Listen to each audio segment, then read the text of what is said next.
Irodov problem number 1.2. A point traversed half the distance with a velocity v0. The remaining part of the distance was covered with velocity v1 for half the time and with velocity v2 for the other half of the time. Find the mean velocity of the point averaged over the whole time of motion. Again, for these type of problems, it's best to start with a diagram. So it says,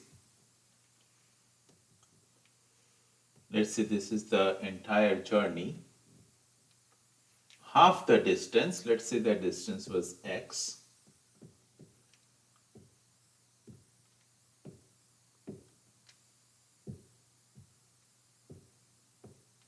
Okay, half the distance was traversed with velocity v0. And for the remaining half, for half the time, let's say this time was t, and then this time was t. Obviously, because I'm showing distance here, these t intervals may not look same because this is actually the distance interval, but it was covered in the same time. Okay. Now, this part was covered with velocity v1 and this part was covered with velocity v2.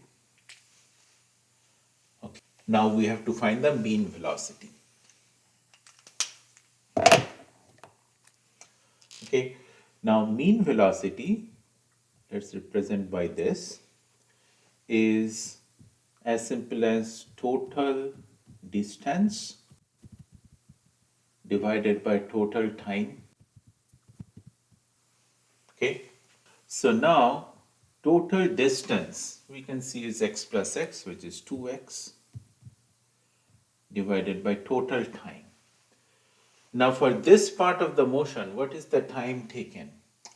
So let that time be tau. Okay. So we can write v0 is x by tau, or tau is x by v0. I'm just showing you the steps so you don't get confused. So for this part of the journey, total time is x by v0. Great. Now for this part of the journey, the total time is t.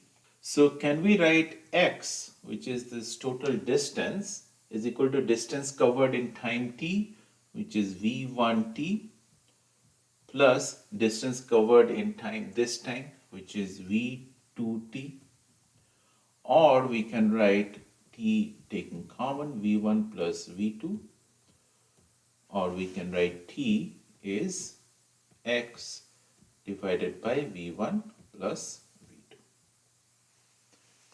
Okay, so we can write this time as x divided by v1 plus v2. Now it's a simple case of just simplifying this part. So if you write down the steps, you will never go wrong.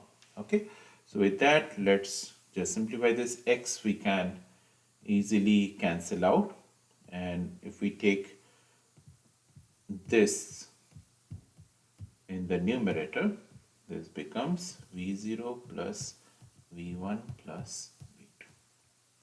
So the mean velocity is this. Okay.